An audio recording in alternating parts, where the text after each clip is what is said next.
Ladies and gentlemen, apologize for being late. We're trying to get you guys some information. We have some breakdown of the different properties and the acreage for the different properties that we're discussing tonight. If you could go ahead and call the meeting to order, Tom. I'll call the meeting to order. Roll call. David Champy. Present. Geary Ciccarone. Ed Comeau. Here. Dianne Smith. Here. Tim Straz. Here. Steve Beeler. There's a quorum. We'll start the meeting with public comments. Do we have any public comments tonight? Hearing none. See, we'll open the meeting with the public hearing. And we'll read the rules of the public hearing.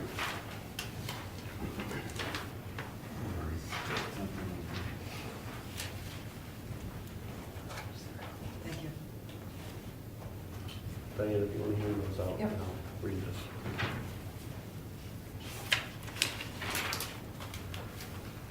So the rules of the public hearing. The chair shall explain the hearing procedure and I'm going to state the rules of conduct. So if you need to address the chair, if you have any questions, parties will not address each other directly. Identify yourself before you speak and do not engage in side conversations. So the public hearing is pertaining to a proposal that we received from the selectmen regarding a zoning amendment. And that's the wording of that we were given as the thought. Mr.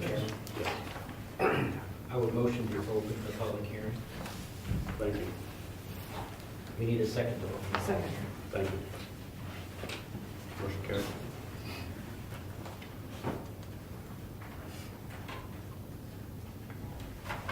Need to take a vote. Do you have another one, Diane? Sorry, that was my last one. Sorry. I'll have a copy for you. All right. So we'll take on the motion on, take a vote on the motion to open the public hearing. All in favor, say aye. Aye. Aye. Opposed? Thank you. Motion carries. So I'm not sure how many of you have actually seen the public hearing, so I will read the exact text for the proposed zoning. Pursuant to RSA 675(3)(3), Section 1 and Section 7, the Brookfield Board of Selectmen submit the following proposed zoning amendment on which the Planning Board is to hold a hearing and make a recommendation. The proposed amendment would amend Article 2A.3A of the Brookfield zoning ordinance to increase the minimum lot size for property located north of Stoneham Road from 2 acres to 10 acres. The current zoning ordinance reads as follows. Building lot requirements. The minimum lot size permitted shall be 87,120 square feet or 2 acres, and which shall include a minimum buildable lot of 31,750 square feet with slopes less than 8%, 35,250 square feet with slopes 8 to 15%, 40,000 square feet with slopes 15 to 25% of non-contiguous, non-hydraulic, hydric soil, exclusive of slopes greater than 25 and very poorly drained soil, sufficient in size and configuration to accommodate all proposed structures, improvements, and facilities.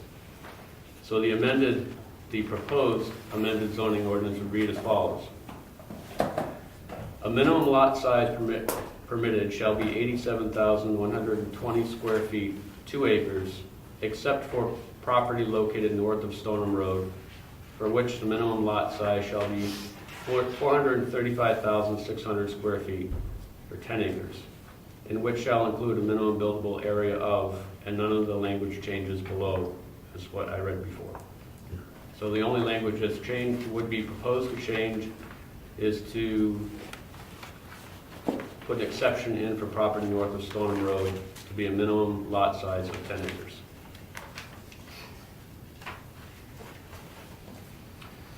So I would like to call Rich Zacher as a representative of the selectmen who proposed the zoning ordinance to explain the rationale behind the proposed amendment. Sure. Today, our zoning generally is 2-acre zoning except for recreational area. And as you ride around town, you'll see a lot of nice houses built on 2 acres. You see developments like Drew Farm, Roberts Road, Holly, all nice developments with nice houses, but all on 2-acre lots. Is the question we raised, is that the way we want to see the town go? Then you step back and you say, hey, wait, north of Stoneham Road, town roads are up there. There's a lot of town roads, which means the property is buildable right on the town road. There's many acres up there. Would it make sense to take that part of town and say, if you're going to develop up there, keep it 10 acres, keep it rural, I think the town wants it rural, keep it rural, and require a 10-acre lot up there. Thank you. So I'd like to invite comments from the public based on the rationale and the zoning proposal. Do you have any comments, questions? Mr. Chairman, before you begin, all rules of procedure state there should be a sign-in sheet for anybody that does want to speak. We should just follow that parameter so we know there's public record who actually was here and who spoke. Rich? Another comment, I think you should recuse yourself. You live in that area. Could be, I'll consider it. could be construed as a conflict. I'll consider it. Thank you. Point of order, Mr. Chairman. If Ed did decide to recuse himself, would there still be a quorum to deal with the subject matter? It would not. I think the RSA says you need a quorum to start the hearing. You don't need a quorum to deliberate.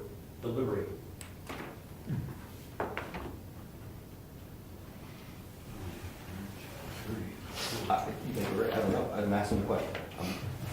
It's a good question. Do you remember which RSA that was? I think you still have a forum, since Rick is a de facto member of the board. He's here. I didn't read his name, I'm sorry. Right. My name's on the proposed warrant article. Yeah, there's a direct conflict too. Yeah, I think that whether Ed recuses himself, I think is less clear, but I think it's pretty clear that Rick ought to recuse himself. He's already rendered an opinion, Correct. so.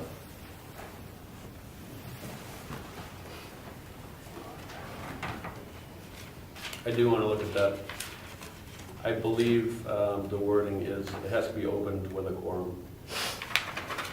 Here's the sign-in sheet. If you'd like to sign it.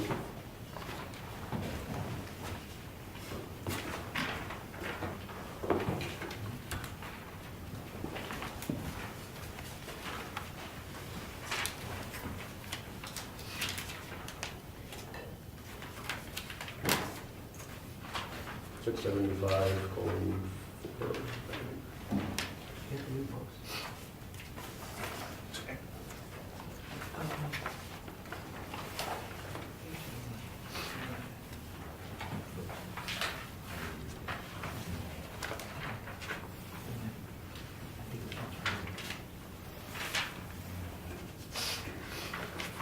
Signing it. Okay.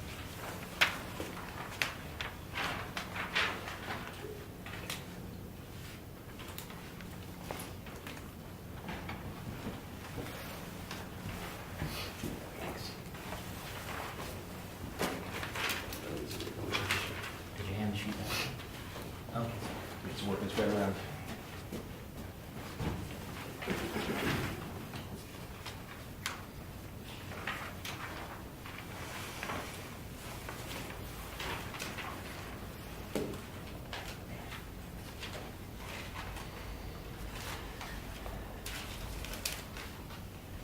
I don't see it in 674, 675:3.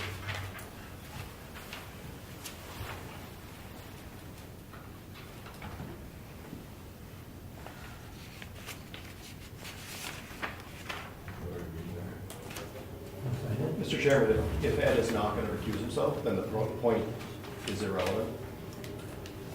Ed, are you planning on recusing yourself?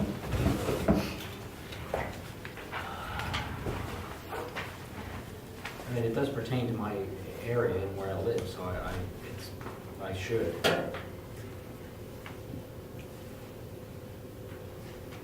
Excuse me, are you a property owner? Yes, Okay. yes.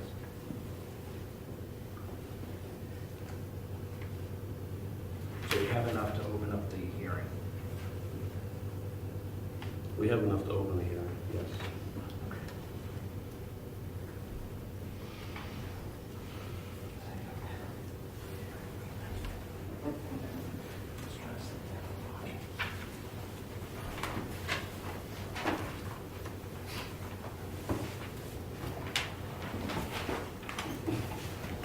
So for the record, I will set all this. Yep. Put that in.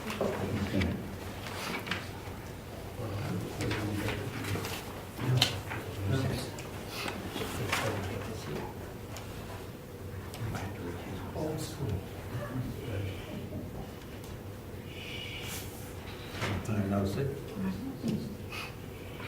Okay, so we did have someone raise their hand for comment. Yeah, Charlie Nelson, I am. Yes, My please. name is Bob Nielsen, I chair the Conservation Commission, and I'm the assessor clerk for the town. I remember that there was a town survey put out, Yes, it was. and that one of the questions was, would you like to preserve the rural character of the town? Do you remember, is a percentage available for how many? So from memory, I would say the general feel of the town was to preserve the rural character of the town.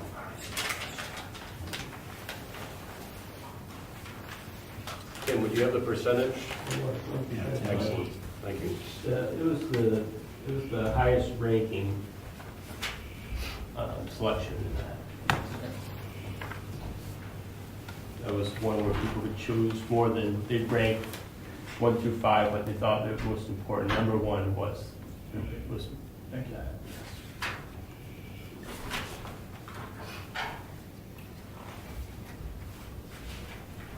Yes, sir. Steve Patrick on Wentworth Road. I've got several, I guess concerns is the best word to use. We're basically talking about tax maps 1 through 4, correct? A quick look of those, at those maps, indicates that this is going to affect approximately 16 properties. Based on current zoning, on those 16 properties, they could be subdivided into 103 potential lots. If this change goes into effect, this could drop that down to 25 lots. Based on today's values and the tax rate, that means a loss potentially per year in taxes to the town of just over $11 million, should all these lots be subdivided out.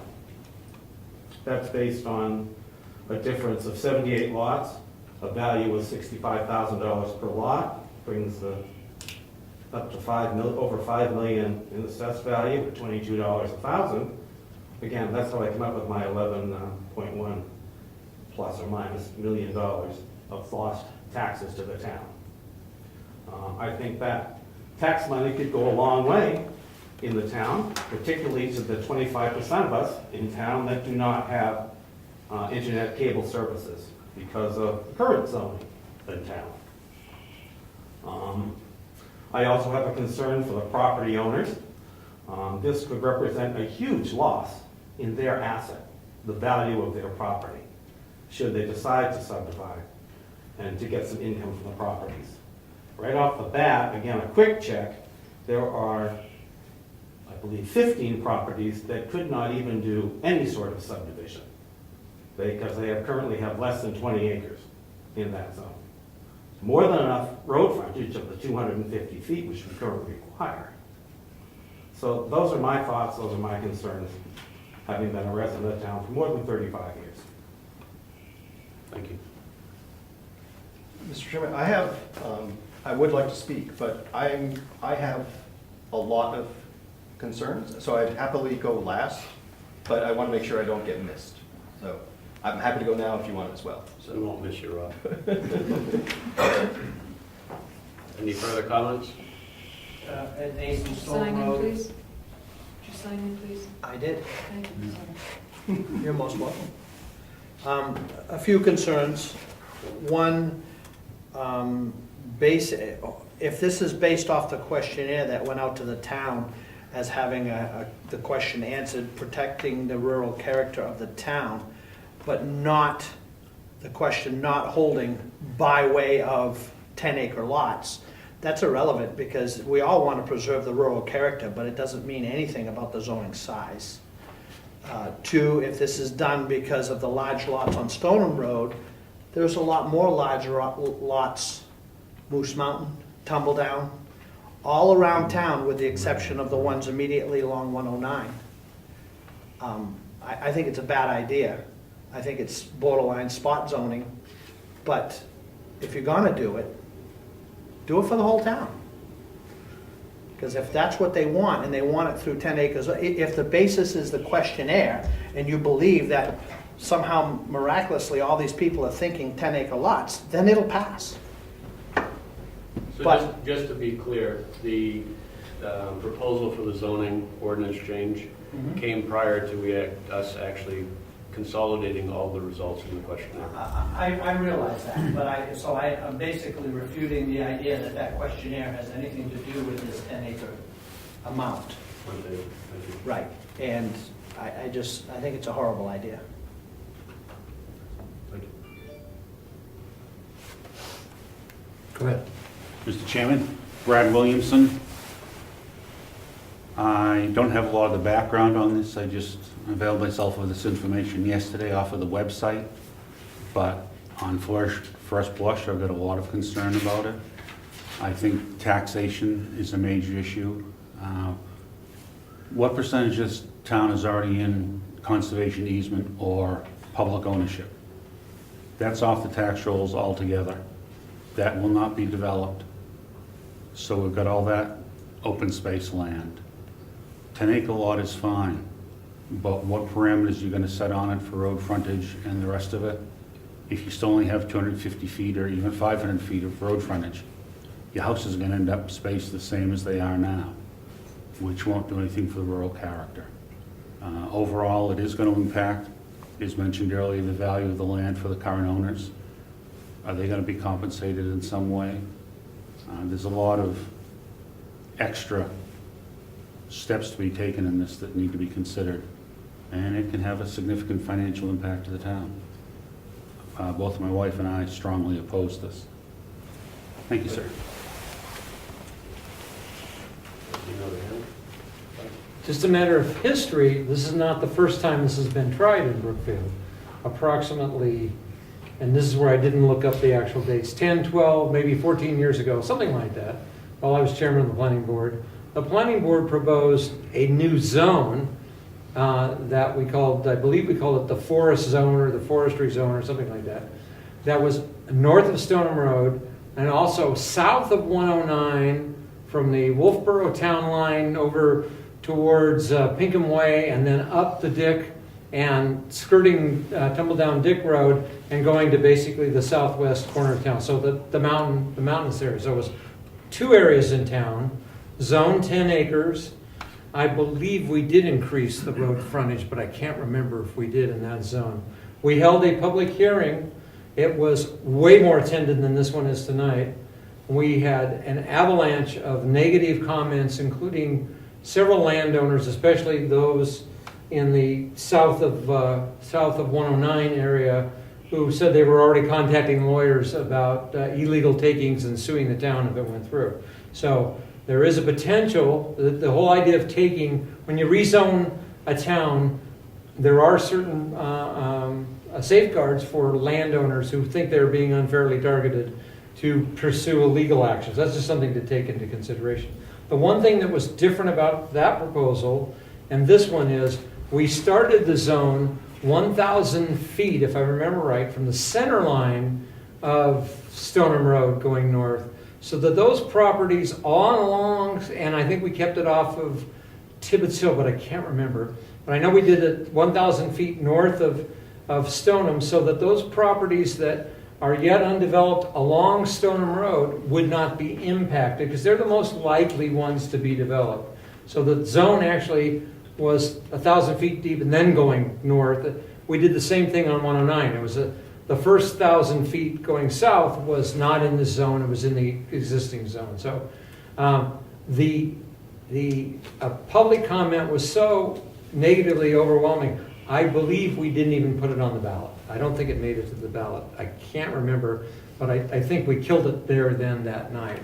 But there was a lot more negative feedback with some of the same types of comments we've heard here already this evening. So it's been tried once before, but at the time, the majority of the planning board felt that, for some of the same reasons that Rich has put out, thought that it was good to make it as a proposal, but it didn't fly. Thank you. Any other comments? Rob, you're up. All right. See, I'm gonna stand up here if you don't mind. So I prepared written comments so that I would stay focused and on track. And so despite the length of my comments, this is as quick as I can get it with being thorough. Did you provide those comments? I've given Tom a copy of that. So, and I apologize that I'll try to stick to reading it, even though I'd rather be talking to you, but I want to stay on track. Thank you. Okay.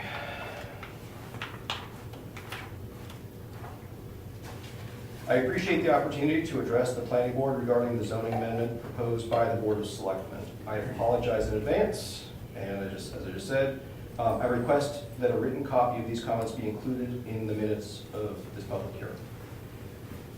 While the goals and spirit of the proposed zoning amendment might be good for the town, and in fact might be something that might earn my full-throated support, the specific proposal is overly simplistic, technically inept, unnecessarily burdensome, and will cause more problems than it solves. The town will be much better served by a well-thought-out proposal that emerges from the master plan work that the planning board already has in progress. At the conclusion of this public hearing, I urge the planning board to vote to not recommend the amendment. Further, I urge the Board of Selectmen to withdraw the proposed zoning amendment from consideration this year. I believe that the proposed zoning amendment has the following major flaws. First, it is not clear that there is even a need to change the zoning ordinance. Second, the proposal is not consistent with the master plan and is a bad way to achieve the stated goals. Third, the proposal unnecessarily makes all existing lots less than 10 acres non-conforming. The proposal strongly encourages workforce housing development with 1 acre density in the new district. The proposal arbitrarily singles out a small section of town and unnecessarily deprives the affected owners of significant development rights. And the proposal does not adapt to the regulations to create effective large lot zoning. So I'm going to go through in a fair amount of detail sort of what leads me to those conclusions. Regarding the goals, the selectmen have previously stated publicly that the goal of the proposed zoning amendment is to preserve open space. I think we heard that again tonight. And regarding quantifying the need, as far as I know, the selectmen have not made a detailed argument regarding how much preserved open space already exists through conservation easements, nor have they suggested a proper target amount of preserved open space. Lacking this information, it's hard to judge whether the proposed amendment is even needed, let alone whether it is enough to achieve the desired goal. So my point here is not necessarily, I mean, it may be too much, it may be too little. And basically, my feeling would be if it ain't broke, don't fix it. At first glance, the proposed amendment appears to be supported by the current master plan. A lower density 5 acre zone is discussed in the master plan. However, this master plan's proposal has been ignored in the selectmen's proposed amendment. From the current master plan, on page 2.05-7, the lower density zoning, with a 5 acre minimum, should include the following areas. Quote, The area includes agricultural lands in areas that have not been built out due to steep slopes, very poorly drained soils, existing forestry and conservation areas, and where access to which would be unreasonably burdensome to the town. And on page 2.05-12, there's a map of the proposed area, which I've got here. And it's as Frank was describing, I think. Frank, I think this is maybe the areas you were talking about before, right? So it's north of Stoneham and then the south end of town. That's what the master plan suggests for a lower density zone. While the 5-acre zone includes much of the land north of Stoneham Road, the boundary is offset to the north of the road. Furthermore, the vast majority of the 5-acre zone is in the southern end of town, whereas the selectmen's proposal covers none of this area. I live on the north side of Stoneham, so this affects me. So I'm going to speak specifically to my land that's in the proposed district. It does not consist of steep slopes. It does not consist of poorly drained soils. It does not consist of forestry or conservation area, and access to my land is not unreasonably burdensome to the town. I believe that the same is true for most, if not all, of the land north of Stoneham Road. If the selectmen's desire is to preserve open space, restricting the focus of the amendment to the northern tip of the town is silly. I urge you to examine a map of the town, such as the map on page 52 of the zoning ordinance, which is this map here. You'll see clearly that large tracts of open space are scattered throughout town, with the largest concentration in the southern end of town. So here's Stoneham Road. So we're talking, there's basically two large plots there. There's a couple large ones here, and then the whole southern end of town is all large areas, large lots.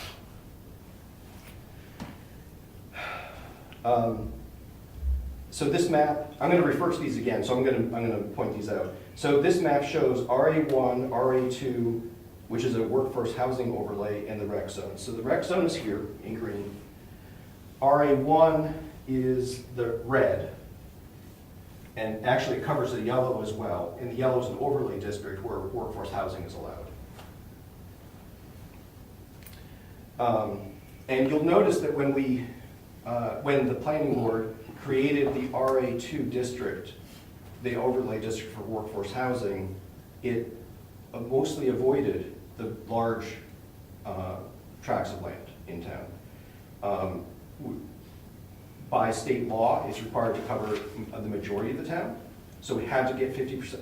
The planning board, I say we because I was on the planning board at the time, the planning board had to construct an overlay that had at least half the residentially zoned area in it.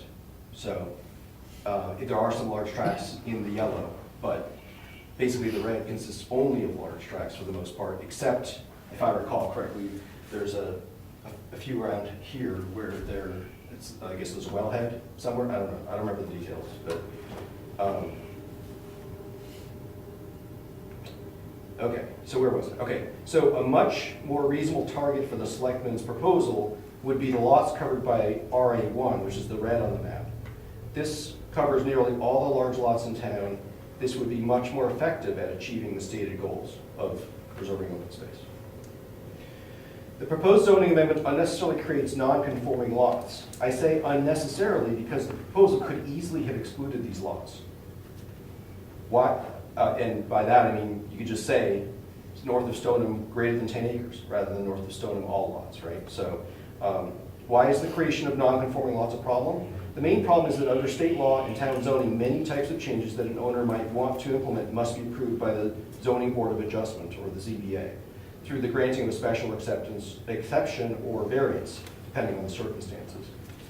The ZBA application process requires an application, fees, abutter notifications, public hearing notification, and volunteer members of the ZBA to conduct a hearing. This can be a significant burden that should not be created arbitrarily and without significant benefit to the town. And I'd like to talk about workforce housing for a minute. I mentioned already is the yellow area. So the RA2, which is the yellow overlay district, exists in our zoning ordinance to address the state requirements that we allow reasonable opportunities for the development of workforce housing. In particular, New Hampshire RSA 674:59, Section 1, requires that the zoning, quote, shall allow workforce housing to be located in a majority, but not necessarily all, of the land area that is zoned to permit residential uses within the municipality. The existing zoning ordinance limits workforce housing developments to a parent lot between 5 and 8 acres. That's on page 8 of the zoning, with the individual lots no smaller than 1 acre in size. The RA2 overlay was specifically designed to barely cover the majority of the RA1, the majority meaning more than half of the RA1 district. Please, and I reference this map, you'll notice that the significant portion of RA2 exists north of Stoneham Road and would be potentially affected by the proposed amendment. So there I'm referring to basically these lots here. So those are available for workforce housing, and we'd be putting this 10-acre minimum buildable lot size on it. My first thought on this topic was the Selectmen's amendment would have the effect of removing the affected lots from RA2 and thus causing our zoning ordinance to be in technical violation of state statutes, specifically 674:15:59. My line of thinking was that the 10-acre minimum would prevent a subdivision from creating a lot that would be suitable as a parent lot for workforce housing, which is required by our zoning is required to be a lot between 5 and 8 acres. So you get the question, does the proposed amendment prevent workforce housing north of Stoneham Road? If so, then it causes our zoning to be non-compliant with RSA 674:59, which would be a serious unintended consequence. I do not currently believe that this is the case, though, but I still mention the possibility as I'm just not certain about that. My current line of thought is that the 10-acre district in the RA2 overlay, the yellow part of it, the planning board would have to allow subdivisions that create lots sized 5 to 8 acres as well as 10 plus acres. The 5 to 8 acre lots are suitable for workforce housing, and the 10 plus acre lots are suitable for standard residential building lots. I do not know if the 5 to 8 acre lots would need to be simultaneously subdivided to the 1 acre workforce housing parcels, or if they could be left as, quote unquote normal, although perhaps non-conforming lots. I think this consequence may be far worse than violating 674:59. If the proposed amendment leaves the existing RA2 lots in the RA2 districts, then the most or perhaps the only lucrative option for development north of Stoneham becomes workforce housing, which effectively would be a development with 1 acre density. This outcome is exactly the opposite of the stated goal of the proposed amendment. If your goal is to preserve open space no matter what, then the lower density zone should be situated in RA1 outside of the RA2 overlay, so the red stuff. It would be counterproductive to create a perverse incentive to do higher density development in an area zoned for lower density. I will also point out that in addition to higher density, demographically speaking, the residents of workforce housing tend to be younger families than the typical population. And given the wrong-headed school tax appropriation situation in the school district, an increase in the proportion of quote-unquote affordable housing in town can have a direct and significant impact on our tax rates. This is another example of how the proposed amendment was not carefully thought through. Changing the proposal to only hit non-RA2 lots, so only the red, would completely avoid this problem. Let me just stop there. Does that make sense? That's complicated, but does that make sense? Okay. Actually, no. Okay. I'm sorry. Could you clarify the workforce? I don't mean this to be a lesson, but you're making the point that workforce housing will actually be encouraged in that area. And I'm not understanding why you think that if our zoning says that workforce housing lots must be between 5 and 8 acres, and the minimum becomes 10, how I have a disconnect there. Okay, sure. So there are two options. And I'm not a lawyer, I don't know which one is the right option. Two options. One is that the planning board will not allow a lot less than 10 acres to be created north of Stone. So to have an example, so I own these two lots. So this lot here, my larger lot, I want to subdivide, and let's say that it's in the yellow, so I want to create workforce housing. So I need to create a lot that's between 5 and 8 acres in order to support that according to our zoning. So am I allowed to do that if this proposal passes or not? That's one question. If the answer is that I'm not allowed to do that, then effectively this zoning change that's proposed would make this yellow stuff not yellow anymore. And if that's the case, now this is effectively becomes red, and the yellow is less than half of the town, and so we're in violation of the workforce housing statute. Right, I got that part. If I am allowed, Why would you be allowed? to create a 5 to 8 acre lot, If the because zoning it's buildable. The argument would be that according to our zoning, we allow workforce housing on a 5 to 8 acre lot. So that is a buildable lot. If I have an 8 acre lot, I can build workforce housing on it. And the state says we're supposed to not keep people from doing workforce housing. But that wouldn't affect your lot, which is larger. You would have to subdivide it. I want to subdivide, let's say I want to do workforce housing, right? So the issue is if But you wouldn't be allowed to create lots less than 10 acres. If the lot, if this. It's yellow, which says that I'm allowed to create workforce housing. So I have to be Which allowed to create. trumps? Well, that's the question, right? So it's one way or the other. This causes us to unintentionally violate workforce housing, or it allows me to continue to do workforce housing because it's yellow. Okay. And if that's the case, then I have 76 acres, so I can create a handful of 10 acre lots, or a 8 acre lot, lots. or a bunch of 5 to 8 acre lots with 1 acre lots on those. Okay. Right, so if I wanted to make as much money as I can, and I have a choice between 10 acre lots or 78 1 acre workforce housing parcels, because I have 78 acres, then I'm probably going to choose the 78 lots. And when the selectmen and the people of the town, if they voted for this, if they are trying to get the stated goal, which is maintain not dense development, it has exactly the opposite effect. Because now, if I need money, the only good way to get money is to do workforce housing. And so we get denser development, and we get a bunch more school taxes. One more question for you. Yes. When you were on the planning board when the workforce housing regulations came in and enacted, was that a state requirement that they must be between 5 and 8 acres? No, that was our town decision trying to allow workforce housing, but make it more controlled, I think, right? So But it I wasn't a think state requirement. the intent was not to have a 300 acre workforce housing development, Okay. right? The idea was to keep the projects smaller. We're a smaller town, so we wouldn't have this giant project ever come in, right? Because it would all be smaller projects. Thank you. Is that good to go? Yep. Okay. Okay. So my next question is, why north of Stone? I think it's fair to ask whether the specific proposal is the best way, or even a good way, to achieve the stated goals.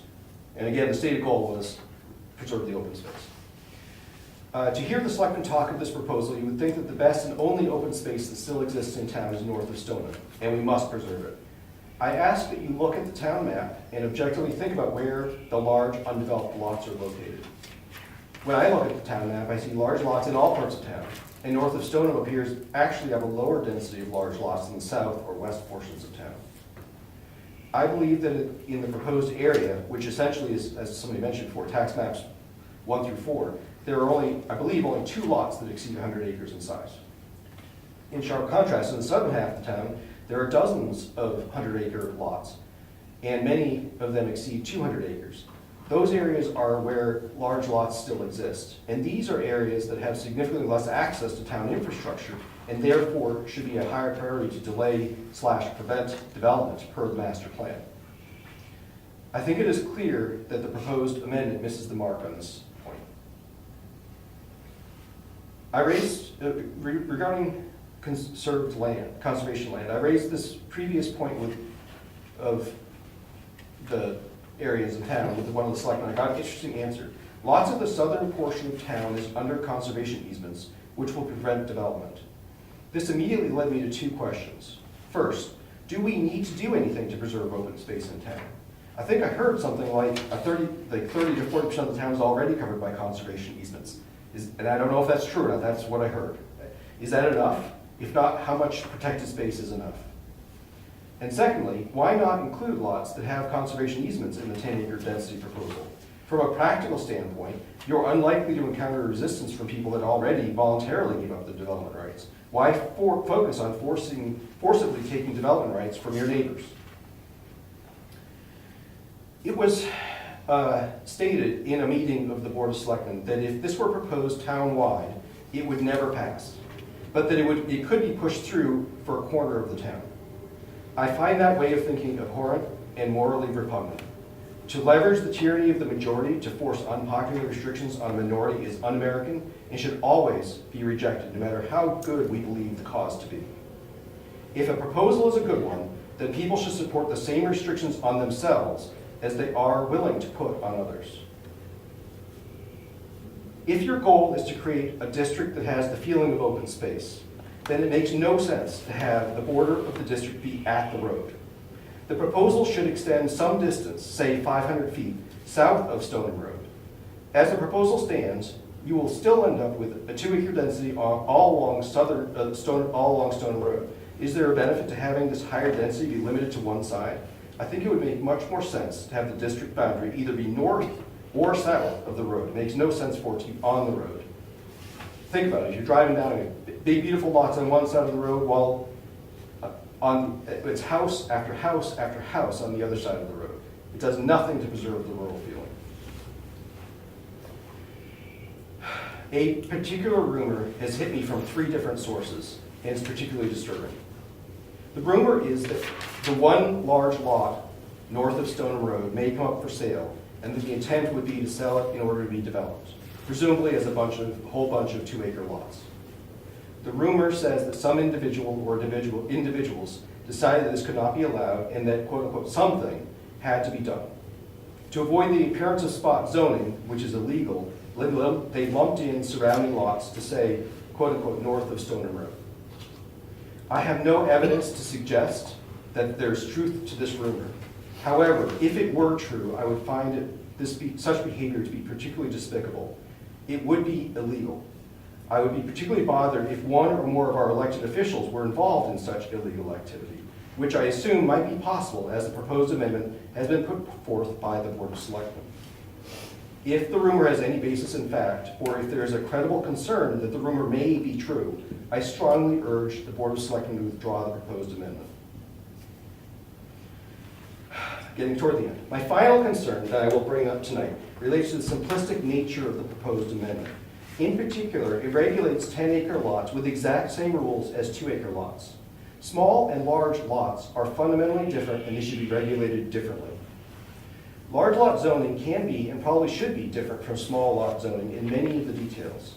The zoning differences can leverage the lower density and can also be designed to allow easier development of the larger lots. Some examples. 1, larger side setbacks might make sense. 2, reduced frontage requirements. I heard somebody suggest larger frontage requirements. I would suggest reduced requirements, or allow the trading of reduced frontage requirement for increased front setback.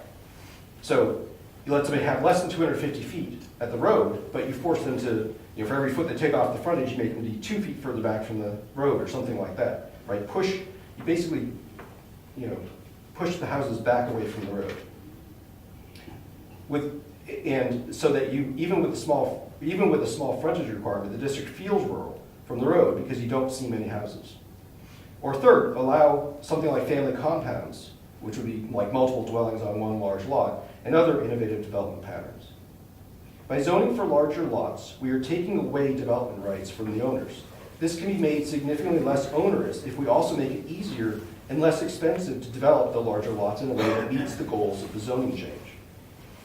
For example, why not allow a half dozen 10-acre pie slice shaped lots off a cul-de-sac, with each lot having minimal road frontage? The setbacks would push the houses far enough from the road that it would feel rural and nothing like the suburban cul-de-sac I grew up on. This would allow low-density development without having to construct miles of new roads, which the town would eventually end up maintaining. The Selectmen's proposed amendment misses out on the opportunity to create well-thought-out, comprehensive, and cohesive zoning of the new district. And I'll just summarize real quickly here. The proposed zoning amendment is deeply flawed. 1, it is not clear that it is needed. Do we already have enough conservation land to ensure enough open spaces? 2, it is clearly aimed at the wrong part of town. 3, it treats similar properties differently, simply because of the location of the town. 4, it unnecessarily creates non-conforming lots that will burden owners with cost, time, and effort of having to deal with the ZBA for what ought to be normal activities. 5, it creates perverse incentives to have 1-acre density development in much of the new district. And 6, it does not tailor the details of the zoning ordinance to properly accommodate low-density development. While the proposal may be well-intentioned, it should be abandoned. And if it is not abandoned, it should be defeated. It would be better to do it right next year than to do it wrong this year and fix it in the future. If a lower density zone is something the town desires, the planning board is well equipped to craft and propose a zoning amendment that will achieve its intended goals without creating unintended consequences. Whatever the solution might be, it would be desirable if it were applied town-wide, at least to a class of lots, such as the non-RA2 lots, the red, for example. I strongly urge the Board of Selectmen to withdraw the proposed zoning amendment from consideration this year. I urge the Planning Board to vote to not recommend the amendment. Thank you very much for your time. Thank you, Rob. If anyone's got questions or comments, I'm happy to try to answer them. I have 2 comments. I think the chairman, it would be good if the chairman pointed out the procedures for zoning amendments, petition zoning amendments such as this one, and that whether the board approves or disapproves, unless the applicant withdraws it, it will be on the ballot regardless. So that's number 1. Number 2, I'm sorry, I apologize for throwing a monkey wrench in this, but I'm looking at 675:7, 1A, which is new law that was done in 2014, that says, if a proposed amendment of zoning ordinance, I'm going to read the second paragraph. If a proposed amendment or zoning ordinance would change the minimum lot size or the permitted uses in a zoning district that includes 100 or fewer properties, notice of the public hearing and the amendment should be sent by first-class mail to the owner of all properties in the affected area. The debate on this one would be whether this amendment is changing it is changing the proposed lot size, whether it actually impacts or not. So there's a potential that there's another procedure that should have been followed here that wasn't followed, if in fact, it's 675:7, 1A, second paragraph, that talks about, and there's definitely in this zone, there's fewer than 100 properties, and to me, this does change the significant impact on the zone, which it looks like that wording implies. That perhaps a notice should have been sent by first-class mail to all of the property owners before this hearing. So there's a potential that this hearing was not properly noticed, if I'm reading it right. And I might not be, but you got to watch all that. There were a whole slew of changes in the 2014-2015 period by the legislature in areas just like this. So you guys got to kind of look at current law. But we appreciate that. We did actually discuss that at the last meeting. We weren't changing a district. It was actually incorporated into the entire district. We had actually talked as a board, and we'd also consulted our attorney. Okay, fine, good. That's all I wanted. We determined that it was not necessary that we posted it publicly on the website as well as out on the board. Great. So we covered that. Thank you. Good. Ed? I didn't realize that part of this was to preserve open space, but I believe there was a tally done, I want to say 6 years ago, and it was probably coincided with what Frank was talking about. At the time, I believe it was 72 or 73% of the land of Brookfield was tied up in some form of conservation. That was including the current use, because people have an incentive to keep the large lots. It's a 10-acre minimum. And to do that, you get a tax break, which is the incentive to keep it. And, you know, if that figure is correct, and it wouldn't take long to figure it out, how much more do we need? I mean, 3/4 of our town in conservation? So, and then I just clarify some confusion. You're saying this would not be creating a new zone? That was not the intent. Create a separate zone. So how do you change an area of town in its zoning without creating a new zone? I mean, I would think somebody's gonna challenge that if you say that, you know, that's not my fight. And then, for clarification, was this a petition warrant article that came to the selectmen? Or was it just a recommendation from the selectmen? Where did this start? It was a recommendation from the selectmen. Is that true? No, it was a article submitted by the select. Yes. Yes.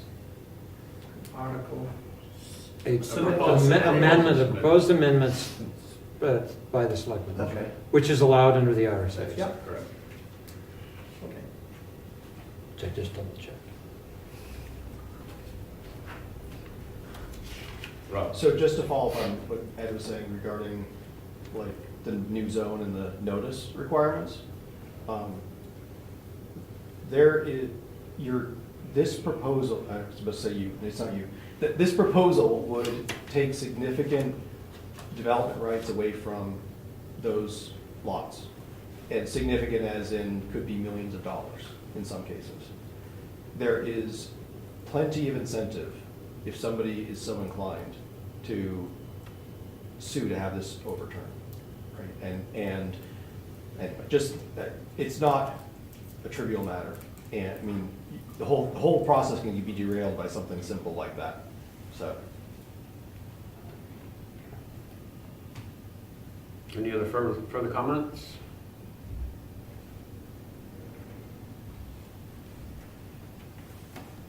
Appreciate everybody's feedback on this. Definitely had some interesting feedback. We are trying to listen to the people in town and do what their desire is. So I appreciate everybody showing up today. Thank you. So we can close the hearing. We can have a motion to close the hearing. So moved. Second? Second. Thank you. All in favor? Aye. Aye. Opposed? Very much. Motion carries.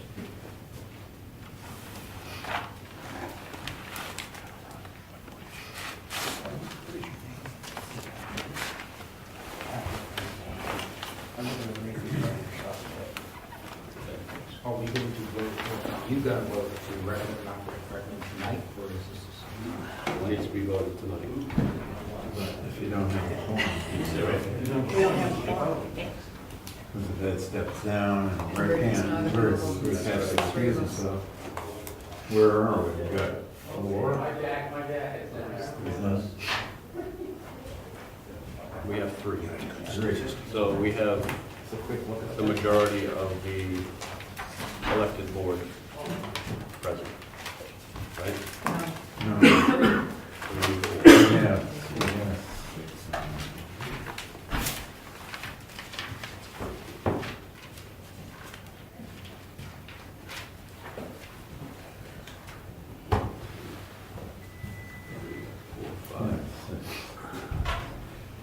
Steve Well, there are Bailey- five, Steve but Bailey then- resigned.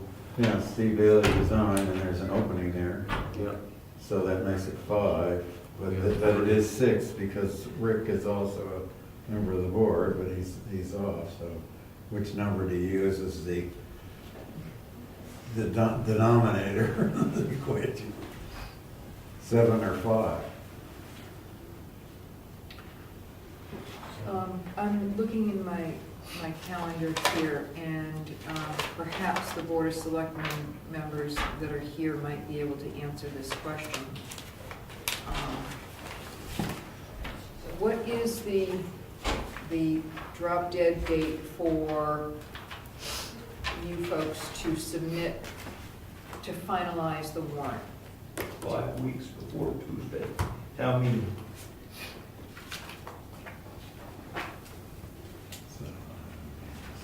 Like February 4th or something like that. I think that's it. I think you've got about another week or so to notice a second public hearing. No, that wasn't my concern. The concern was whether or not we could address this as a board with more members at the February meeting.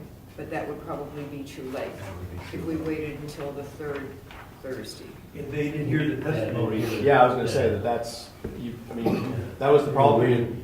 If you didn't think you had enough people to deliberate, you shouldn't have done the public hearing, because it would be unfair to the public to have come and testified and then not have the people that are gonna make the decision have been present. Well, the only member that's not present was Geary Ciccarone, Right. in terms of it's currently elected member. So it's not like there were a lot of people, but then we had 2 recusals, puts us in a bind. My point was that I don't think it gets better by waiting. I don't think so either. I mean, I don't know whether 3 is enough to vote or not, Well, but I it's- don't think it gets better. Normal members of the board would be 5, because we had someone give the resignation. So we have 3 here present, so that would be 4. I believe it's the capacity, what is the normal capacity of the board? Just because somebody resigns doesn't mean you don't no longer fill it. That's supposed to be filled. So a quorum would be how many people are supposed to be on the board and half of that. It doesn't sound realistic, because you may have trouble filling. Okay, so there's a suggestion that we deliberate and vote, because if we do nothing, we have no opinion. If we have an opinion and we can't put it forward because it's deemed to not have been a quorum, we've not lost anything. Does that make sense? Yep. I would agree with you. Okay. What are the procedures, selectmen put this warrant article in front of us, for us to give us our view on it? We're not giving yay or nay on whether or not it makes the ballot. We're merely giving a recommendation. Correct. So I we're just wanna voting make on the sure rec- that everybody. Correct. Right. So it would still be on the ballot unless they pull proposal. Gotcha. Yep. So we can either recommend it or not recommend it, and that's what we're voting on. And that would be recorded On ballot. on the ballot if it's allowed. Correct.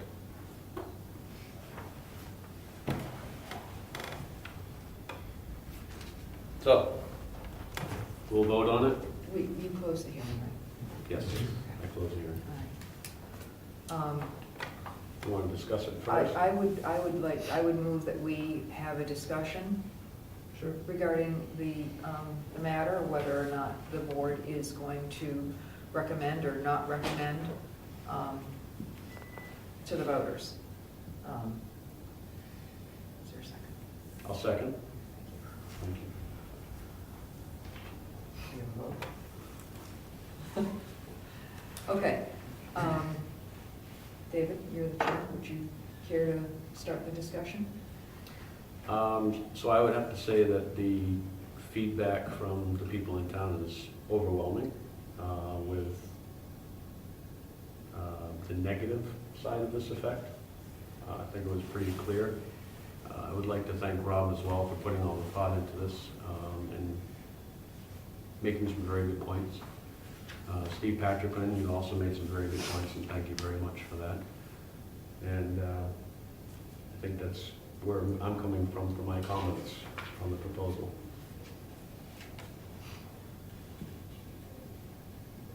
Is there anything to add? No comments.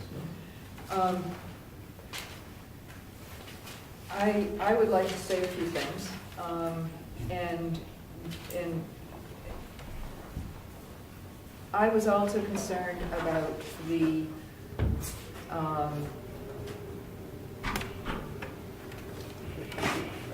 couple of concerns about this when the proposal, when the article was first revealed. One is that it seemed to arbitrarily identify a section of town. So I did some research, but I didn't feel like I was really in a position to understand this in the context of the entire town.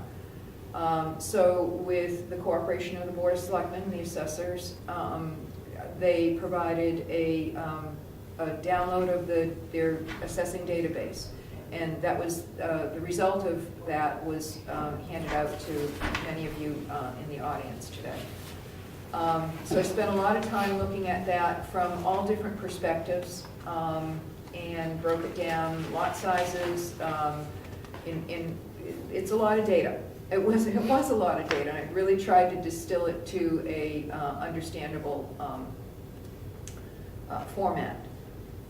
But what really struck me throughout that was that there was, other than the fact that the area north of Stoneham Road, which constitutes 6.2% of the parcels and 6.4% of the acreage in town, in many other respects was not particularly distinguishable in terms of the variety of different size of lots and so forth. One thing that was different was that there's no officially conserved land. There's none that has easements on it. I did not have the current use data, so I couldn't look at current use other than whether or not a lot had it or not. I didn't have the acreage.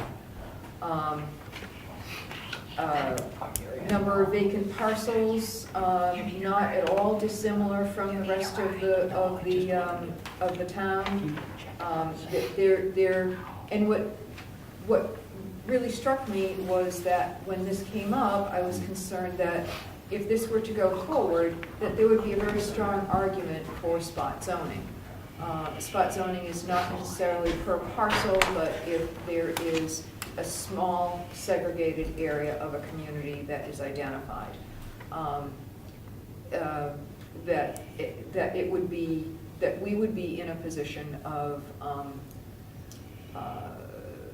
the town being sued, and for some other reasons that were also illuminated this evening. So I have some significant concerns about the proposal. I'm not saying that 10-acre zoning is necessarily a bad thing. I just think that the proposal as it stands is of concern. There's one more point that I was going to make. No, it's just gone. Oh, yes, one other thing. Throughout the conversation from the comments here, people kept saying preserve open space seems to have been the, what people were latching onto. But what was pointed out at the very beginning was that it was to preserve it started with a discussion of the questionnaire that was sent out for the master plan development. And the question, correct me if I'm wrong, Tim, was, or the comment was, keep the rural nature of the community. And I'm not entirely certain that open space is the only characteristic that makes it seem rural. So I have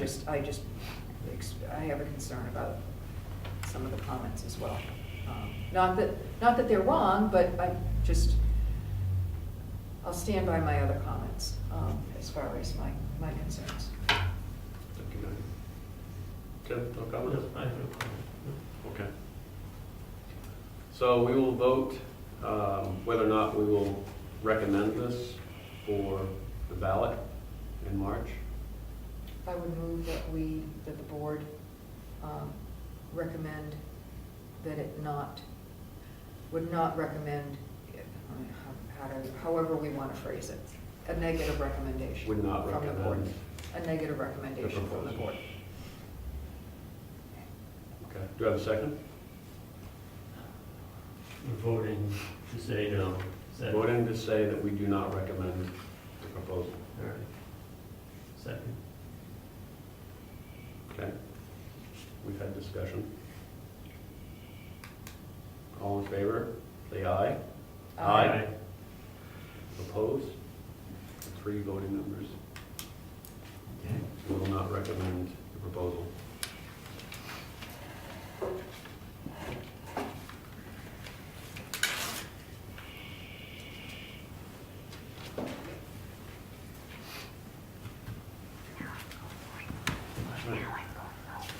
You gonna come back and join us? May I? I'm not just asking permission, but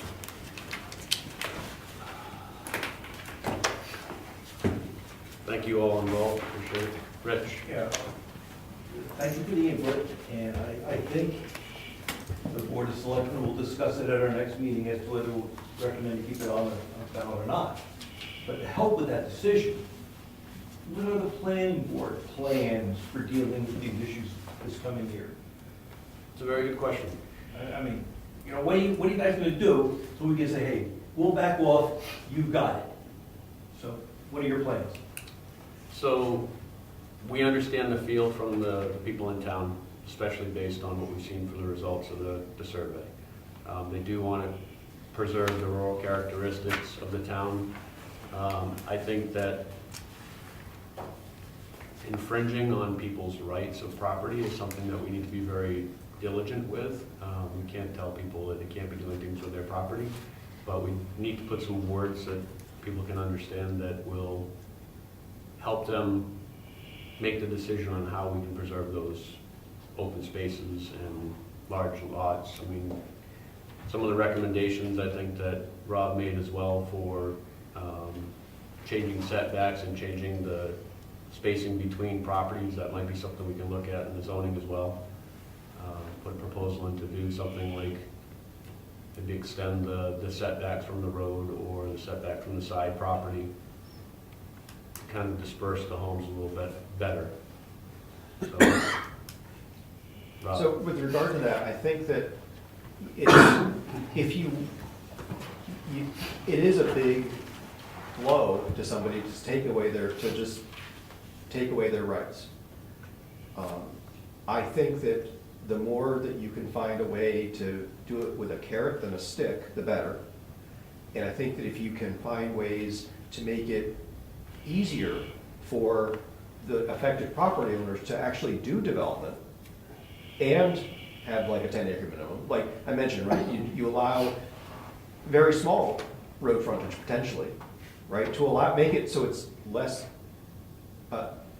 more economically feasible for somebody to build a small road or to use their existing frontage to get road front access to all of their larger lots without having to build roads and things like that, right? So there are things you could do to help people develop, but at low density, right? And it makes it easier than, it may make it more attractive for them to actually develop with 10 acres than with 2 acres, right? So anyway, I would just urge you to think about how to make it, what to give back to those people. And there may be issues, there may be opportunities to potentially reduce their taxes or compensate them in some way. That way, if you are reducing the value of the property, their taxes should go down, potentially, right? I think by doing it town-wide or broadly in town, people will feel less like they're being singled out and they're being, you know, overrun by the masses, right? So,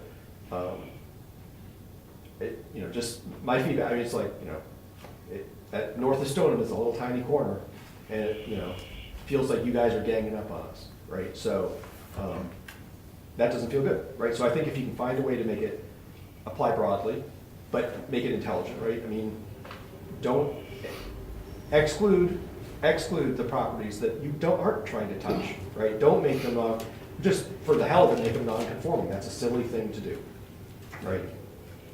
Good.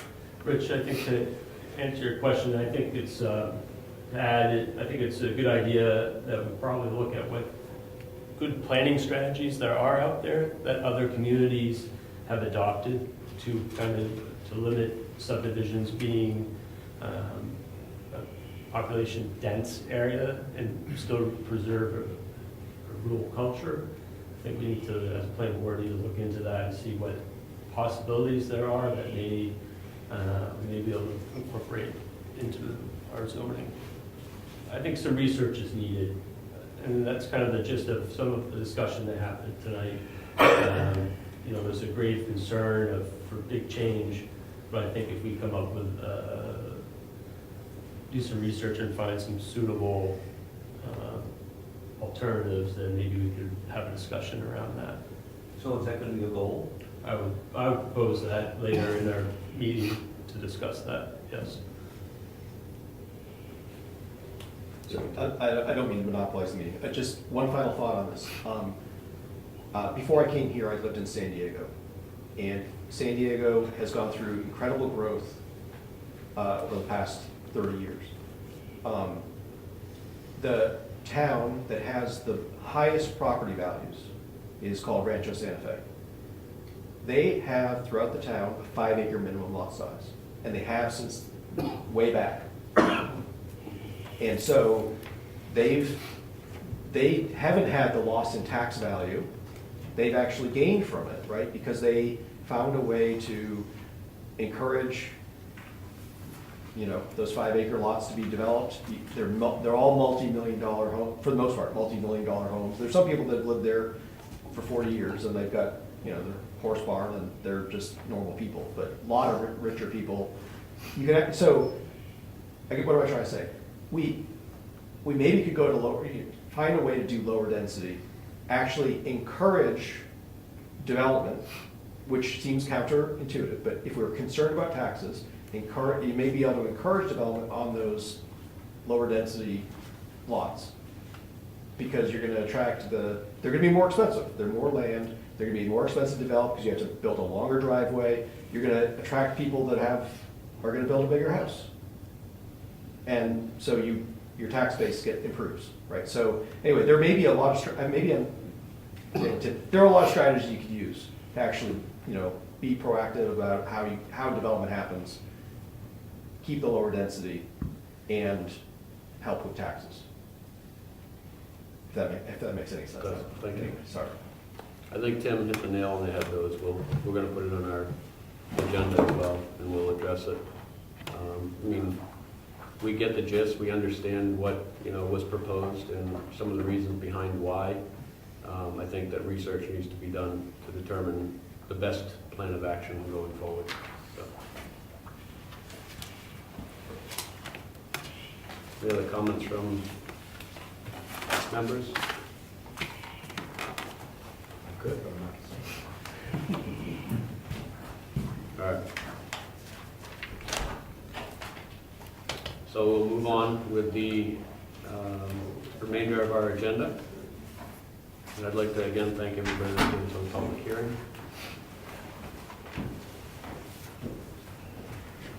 We have minutes. Oh, I didn't get Is that what the printer ate with the minutes? Do we have minutes for review? I didn't bring copies of them, Okay. unfortunately. Okay. All right, we have Focusing on the- a printer issue. So we had some difficulty printing some documentation. That's why we had a late meeting, because we had to use the printer in the selectman office, so. I'll have to put the meeting minutes review into next meeting.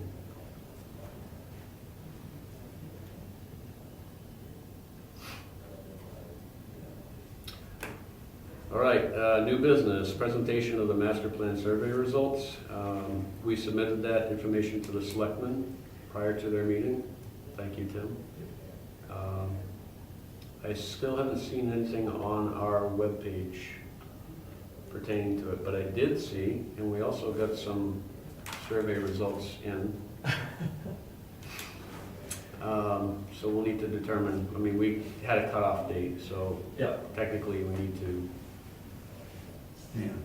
stand by the cutoff date. Not that other people's voices aren't important to be heard, but when we have a cutoff date, we need to have all the information in. But I did notice that the survey is still accessible on the website, so we'll need to remove that. I was thinking about that the other day, and I think it may not be bad to still have it on the website for people to have reference, to be able to look at. But maybe, Say that it isn't, the survey is no longer being, responses are no longer being collected. yeah, Reference only. yes. There's a thought.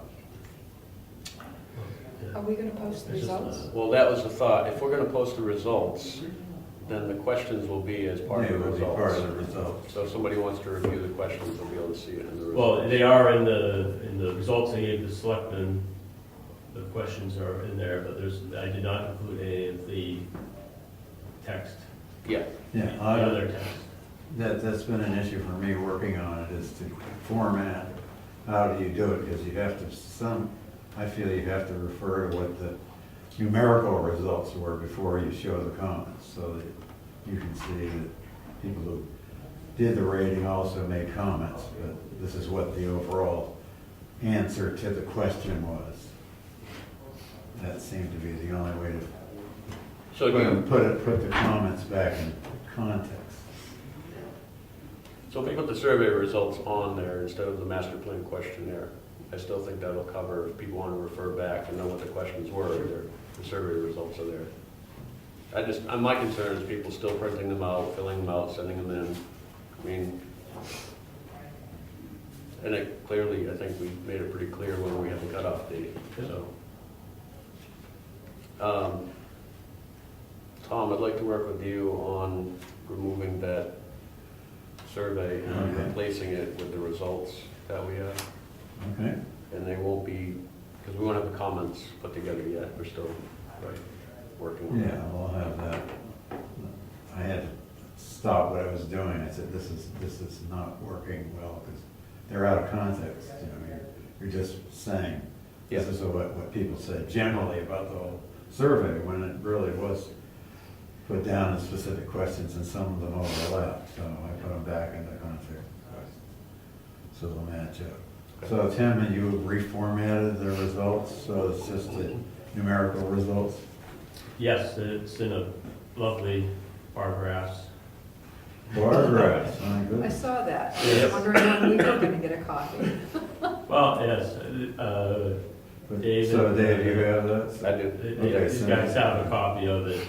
I sent it to them before I submitted it to the selectmen, so.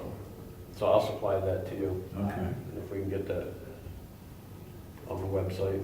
I definitely want to get the feedback to the people in town. I've actually had some people ask me recently about it.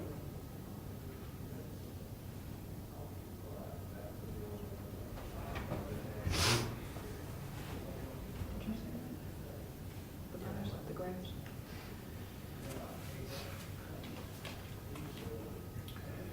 All right, so, old business. Gary was supposed to actually talk to Mr. Smith. Mr. Smith about the reclamation plans. Mr. Chair, Yes, is this in reference to the gravel pit inspection. inspection?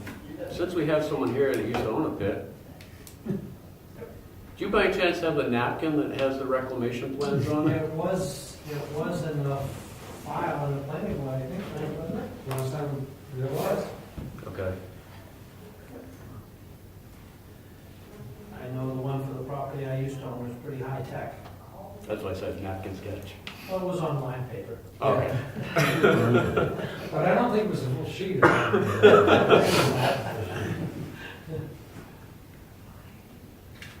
There's a potential, if the archivist who was here earlier is now gone, if the archivist went through the planning board files at any time, some of that might have gotten pulled and might be in there now. Yeah. So that's happened to all the old ZBA files. They're no longer in that drawer. They're now in the vault. So.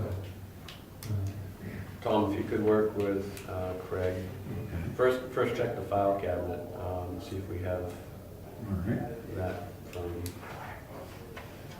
Moose Mountain Pit.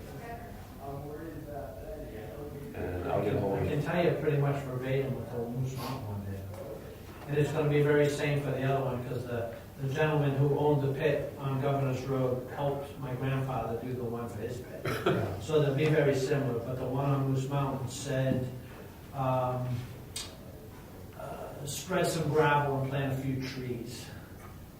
Sounds about right. I mean, spread some loam, sorry. Yeah. Spread some loam and plant a few trees. Well, that's very direct. Yeah. Well, it's, you know, Simple. The more important part of that document, though, is not the reclamation plan, which basically follows best practice anyway, but it's the line was drawn that shows where the excavation was going to stop. And that's the important part on that. And that is basically at ground level when the mound was taken out, when the mound of sand was taken away.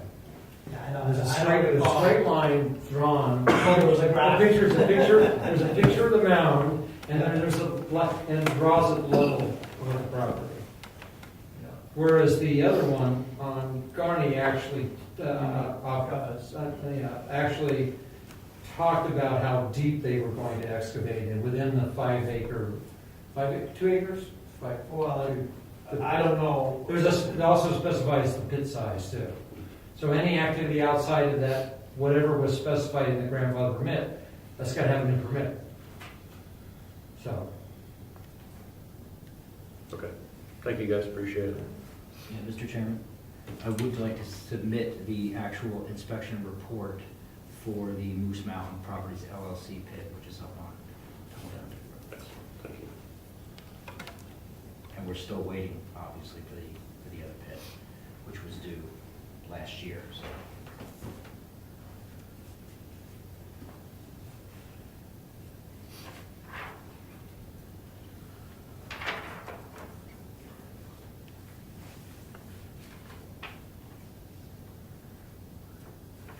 So, Tom, can you file that?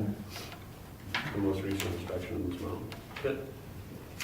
I just have to add the lot and block number on front. Do you want that back, or you want him to add it on there? Because he should I'll have make that sure it's in. information. Okay.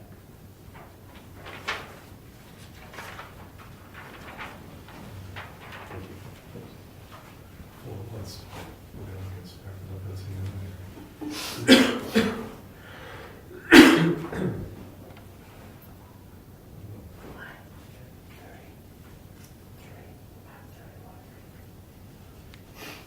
Goes off the top of his head. There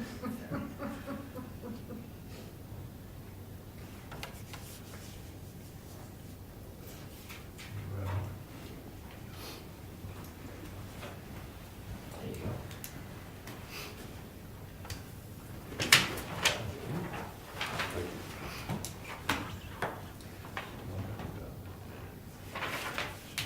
So one of the things that we had discussed during the meeting, which I would also like to add for our next agenda, Tom, is to have some open discussion pertaining to preserving the rural feel and open space in the town of Brookfield.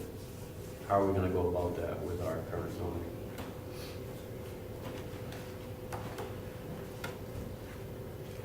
Preserve open space. Rural feel. Rural feel and open space. Preserve open space. I think rural feel is important. unfortunately, that's not where very easily defined. Yeah, Everybody's gonna have a different view of what that means. right. And you want to discuss it as it bears on current zone. Yes, that'll be under new business.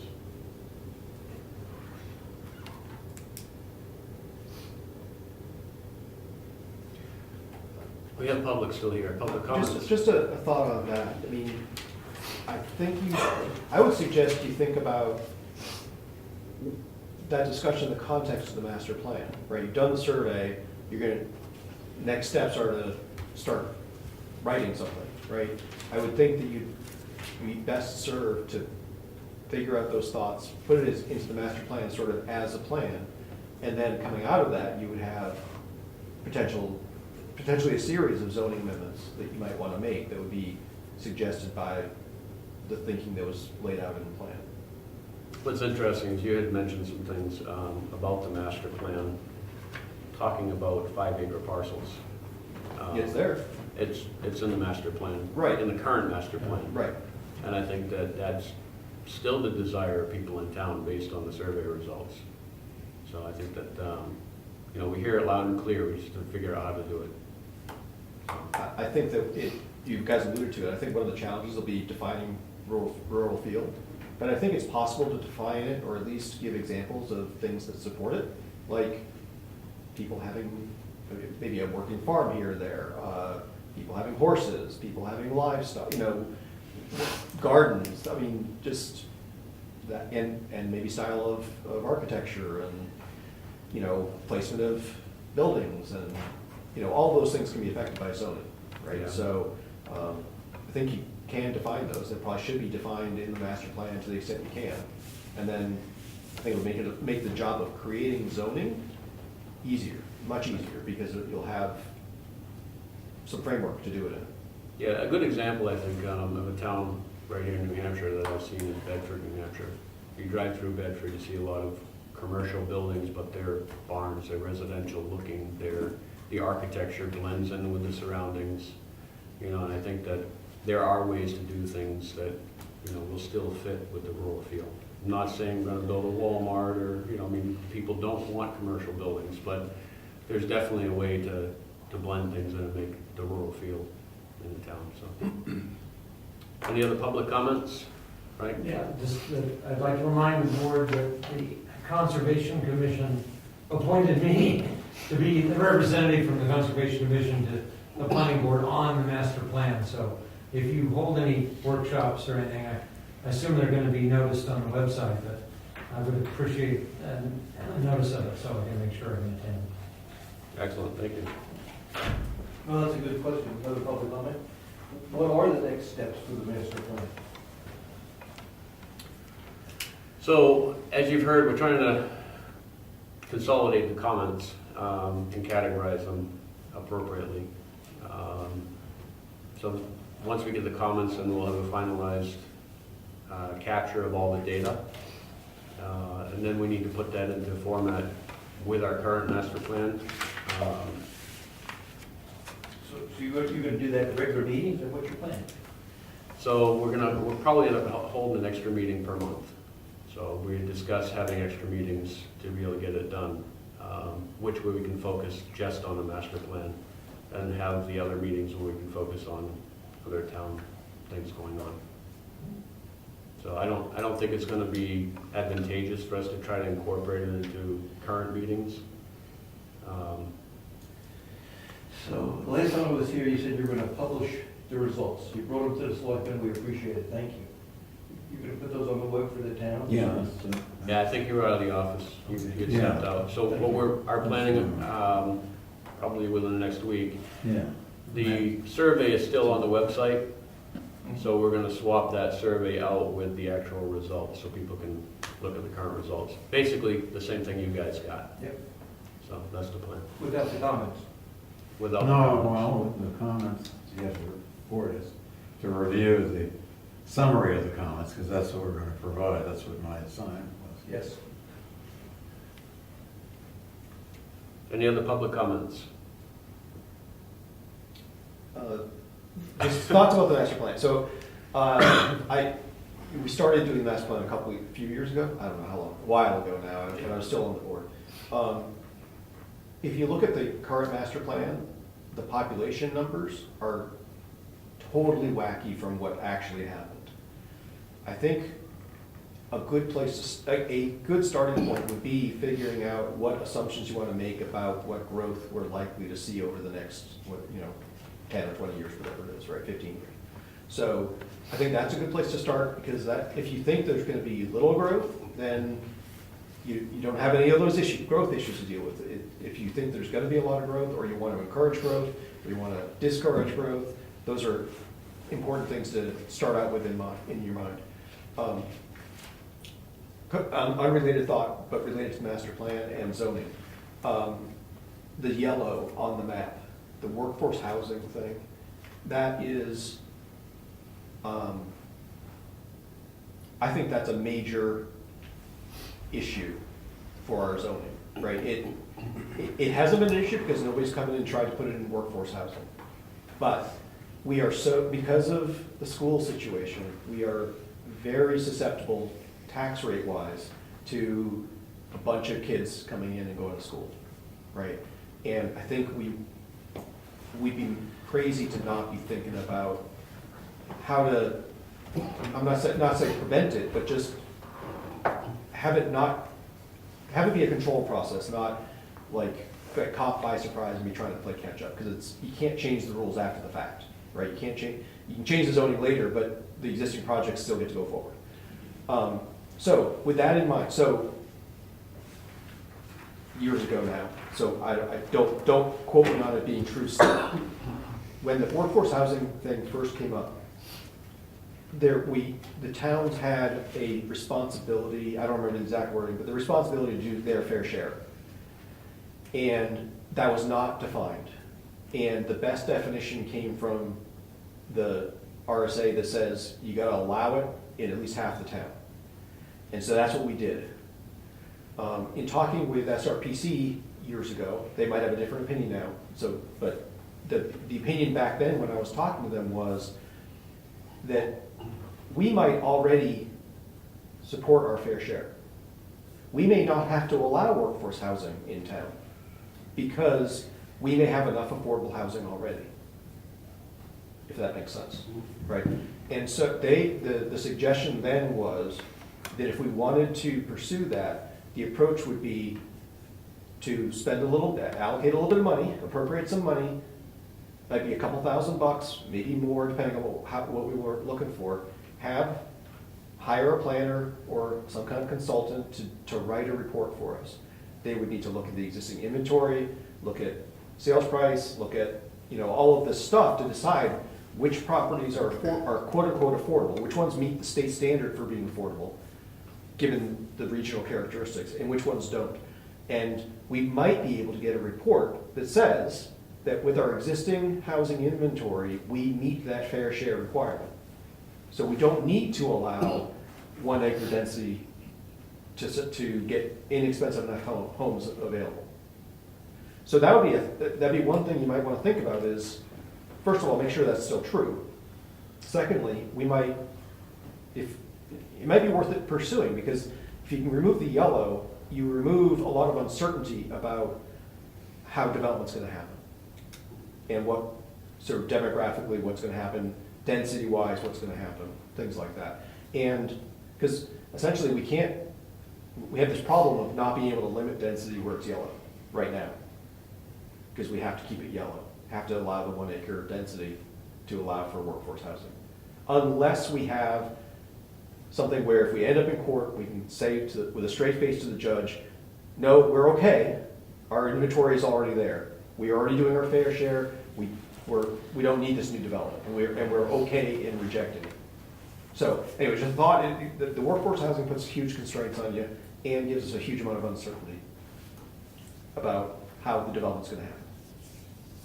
I saw Richard's hand up first. And that map's, I think, old, because a fair chunk of that red is now state property, which doesn't belong to the town. Right. So if that's true, if that's true, the 50% the majority, so the greater than 50%, that has to be yellow, is 50% of Town. what's zoned residential. Right. So if the red has gotten smaller, the yellow can get smaller as well. That's my point. So just to be super clear, so you might want to look at just as an amendment that changes the RA2 overlay to remove something from it. And I don't know what your criteria would be for which things you want to remove, but I would say if you can, you should, because the yellow is a huge constraint. Another thing we gotta bear in mind that a lot of that red is not developable by slope. Yeah, well, because there are some mountains. So I came from Southern California, right? You think that that's not developable? You're wrong, right? You look at the Hollywood Hills, man, I drove through there every day to work. It's crazy. They're just like, they're Right on hanging off the cliff. It's currently not Edge of the developable by cliff. current zoning, which limits slope. Right, but the zoning will change as soon as somebody has the financial I came incentive. from California too. You know, it's like, the zoning will change, it will be developed if there's demand for it. If somebody can make money, it will be developed, right? So it's not developable now, but, you know, it will be someday, potentially. We had another comment, Steve. I think with what's happening to our south, as far as development goes, and the Route 16 corridor, and the fact that homes are lasting on the market less than a day to the south of us, everybody is moving in this direction. Wakefield has boomed. The only thing that's keeping them out of town is the high tax rate at the moment, but with the workforce housing requirement, and cutting it down to 1 acre, I think you would see a huge amount of people that would love to be in this town if they could afford it, in that type of housing. The median age in the state of New Hampshire has increased dramatically. The number of children in the state has decreased dramatically, which is actually the reason why our per student costs are increasing as much as they are. A lot of towns in the state are closing schools that they built in the 80s because they no longer have the children. That's what's putting our cost per student up as high as it is the lack of students. I went to a meeting a few weeks ago, which Peter Francis has done several documentaries on what's happening in New Hampshire. I'll be happy to leave these 3 charts with you that talk about the aging of New Hampshire. And Carroll County in particular is noted here, where the average age in just in the last 7 years has gone up 5 years of everybody in the county. But you can certainly have these charts to use when you're looking at the master plan. Talks about who's coming into the state, who's not coming into the state. Be interested in the master plan, having some information. Thank you. Yep. Appreciate it. All right. So any more public comments? Member comments? Ed? I would propose that we start either next month or this month, and use the last day of the month to start working on the master plan. That's just my proposal. We don't have to do that, but I just think we should start sooner than later. It's very time consuming to do this. So to recap, you wanted to have the master plan meeting separate from our regular meeting so we could focus just on that. And then invite the public and make sure it's advertised. Yes. So that was one of the increases that we put in the budget for next year, is anticipating that we would have at least one more meeting a month just to focus on master plan. When we were working, can I inject a question? Sure. So, I'm not sure why you picked the last of the month, because when we were working on the master plan before, we generally were, it seemed like we were meeting the first Thursday of the month as well as the third. And that, I thought, gave us a nice space between meetings. So I think that I would suggest. What's the first Thursday? First Thursday in February, 7th. Does that work for you, Tim? Yep, that's fine. Rick? Good. If you can put the Yeah. first master plan meeting for For February February 7th. 7th.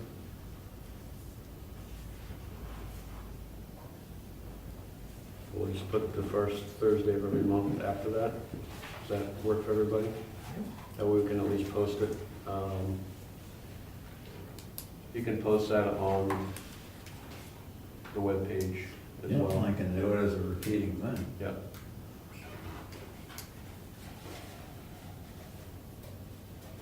Mr. Chairman, Thank you, Nick.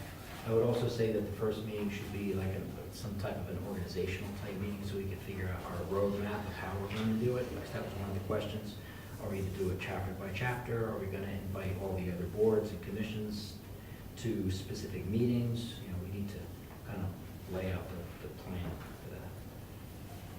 That's our homework for 2 weeks from now. I agree. I think that before we start inviting public, before we even know what the organization of the meetings are going to be, we need to meet as a board to determine how we're going to lay that out. I think that's a good plan. Good.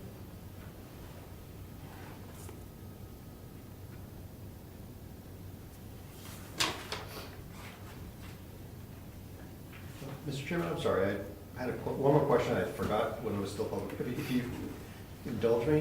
Why don't you just come back from the board? No, no. Are you guys gonna fill the open seat? That we are planning to, yes. You looking for something to do? I am not. Oh. And I mean, I would urge you, of course, not just find one person, but find some alternates as well. Yeah, so I understand the difficulty, but I mean, tonight, I mean, it's Filing bad. period starts When on you get next people- Wednesday. I just submitted the write-up for the annual newsletter, and that's one of the things that I put in there as well. We obviously need to have alternates as well, because we don't have any alternates. So we're, Well, we have Steve, but he hasn't shown up. right. So, thank you, point taken. We definitely need to fill that seat. If you know anybody looking, there's a lovely young lady here that could also come up to the board. Ed, you get lots of free time? And you've had years off. Yeah, you have Still haven't evenings matched off. the years on Except on yet. Wednesdays. Steve, what are you doing every third Thursday of the month? My wife here is taking me out of town at least 3 months of the year. Nice, good for you. What happened to Bill? Is he still in town? He has, so his schedule, unfortunately I know this, but his schedule has been quite taxed at work. So that's the conflict that he's having right now. So I can mention it to him again, but I think that's what he's struggling with right now. It's going pretty good there for a while. Yeah, yeah, definitely. All right, any other member comments? We got new books. We have new books. Hunter Orange. Oh, sorry, Safety Orange. I have to be politically Safety correct now, Orange. because not everybody hunts. That's right. Another word for bad hunter. So Ed, how many books do we have? Diane, pick them up. I didn't open the box. It says 12 on the Oh, they're bill. probably not even the right books. Something in, Probably Harry Potter or something like that. Here's 12. Harry Potter and the Master Plan.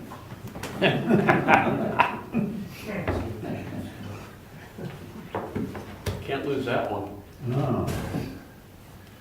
I can be confused with anything else. I thought there was one other Tim? Member comment, Wasn't there something else? I think we should put on the agenda for next month, Or was it just the books? CD? to look at different subdivision types and plans, see if there is something that's appropriate for our rural nature of our town.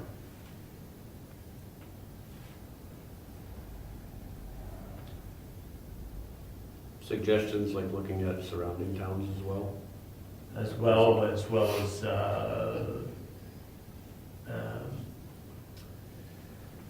you know, relative to lot sizes, road frontage, what would be sensible from the discussion we had earlier tonight. Yep.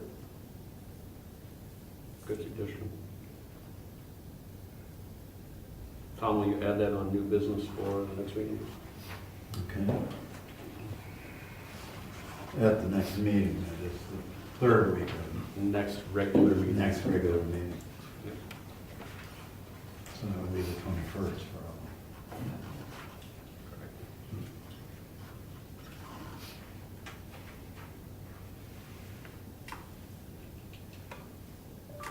Okay. Any other member comments? Hearing none, meeting adjourned.